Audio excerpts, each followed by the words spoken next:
Hey everyone, welcome back to my channel. It's Varga here. In today's video, I'm going to go over the 6 steps that you need to take when you're buying your first rental property. Also, I want to mention I do have a free checklist that you can download. I'll put the link down below. It's a real estate investing checklist. So this checklist is something that we've used for every property that we've purchased, and it just kind of breaks down all the steps that you need to take, an easy to follow checklist. So get that down below and it's going to help you out when you're making that first purchase. So the first step that you need to take is determining where you're going to buy. Now I know this sounds pretty simple. Obviously you need to know where you're going to buy. So you need to research your market. You need to figure out what city you're going to invest in. You also have to figure out what area of that city you want to invest in, because just like any city out there, some areas are good, some areas are bad. So you want to make sure that you're really doing your research and knowing which area and which city you want to invest in. Now, I know a lot of people just think that they should buy something close to where they live. I get it, it makes sense. You know the area, you know what's around there, it's close by, so it's a little bit more comfortable. But the reality is that it's not always the best idea to buy an investment property just because you live in that area or that town. The reality is some cities aren't good investment cities, so you just really need to make sure that you're doing your research and investing in a good area. For example, let's say you lived in San Francisco.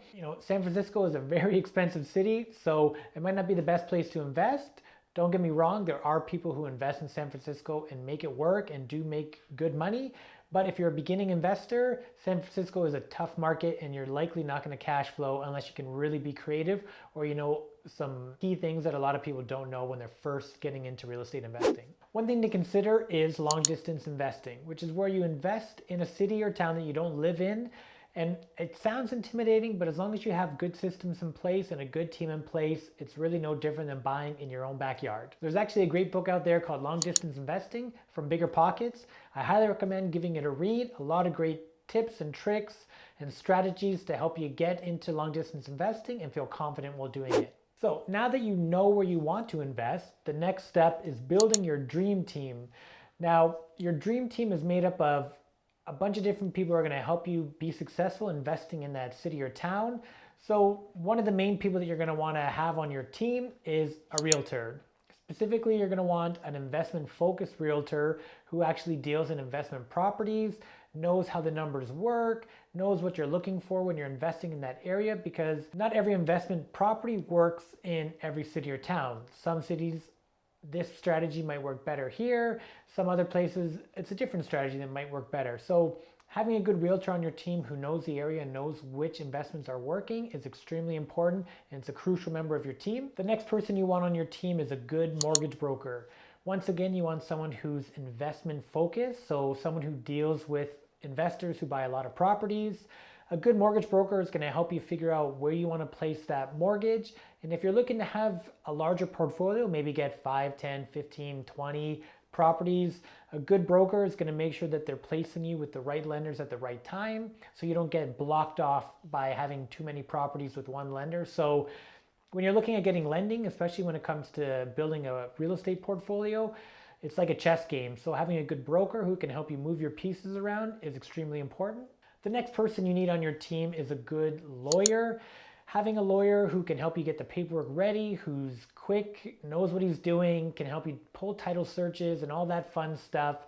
He's definitely an important person to have on your team, because there's a lot of things that only a lawyer can do for you. So you definitely need him on your team. Another person you want on your team is your accountant.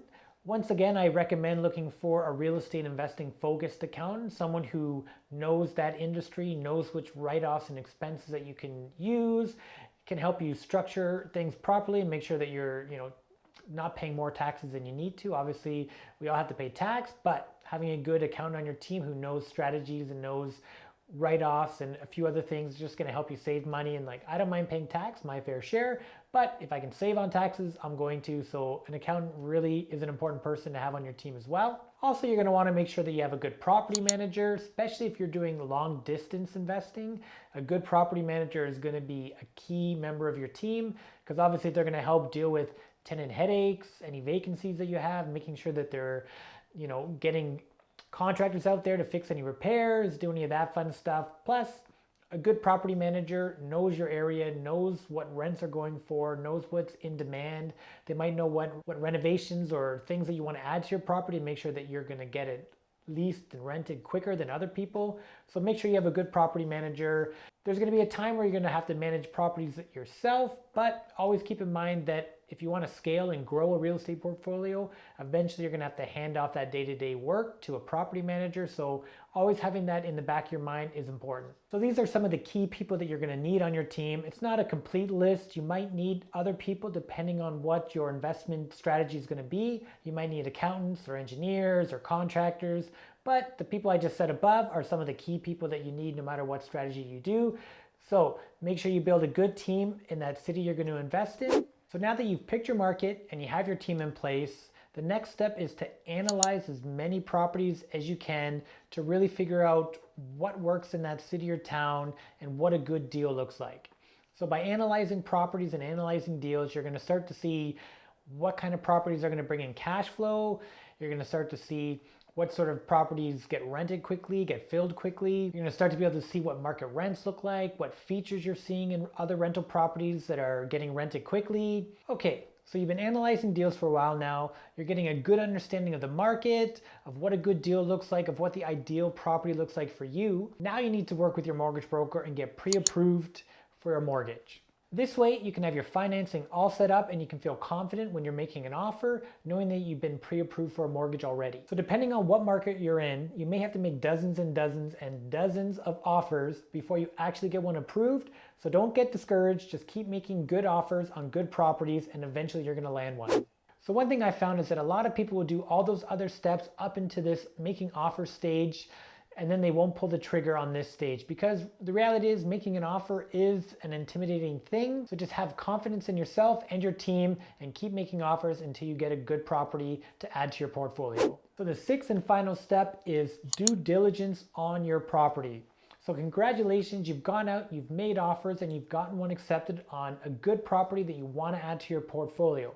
So this final step is really just making sure that that good property that you made an offer on is in fact actually a good property. So this final step is where you verify everything that you've assumed about the property to make sure that it is in fact a good property that you want to add to your portfolio. So some things you're going to have to do in this stage is you're going to have to go through the house with your home inspector to make sure that there's no repairs or damage or something that you didn't see when you did your initial walkthrough. So obviously this is a key thing to make sure that you do, is have a good professional inspector go through and look everywhere to make sure that the property is in good shape and there's no hidden repairs or things that might spring up after you close that could cost you thousands of dollars. Another thing that you might have to do at this stage is to have an appraiser go through. Sometimes your bank or lender might want an appraiser to go through and verify that it's actually worth the amount that you offered on this property. So that's something that you might have to keep in mind as well. If you're buying an existing rental property, this is the point where you're probably going to want to have that owner send you all the rent rolls,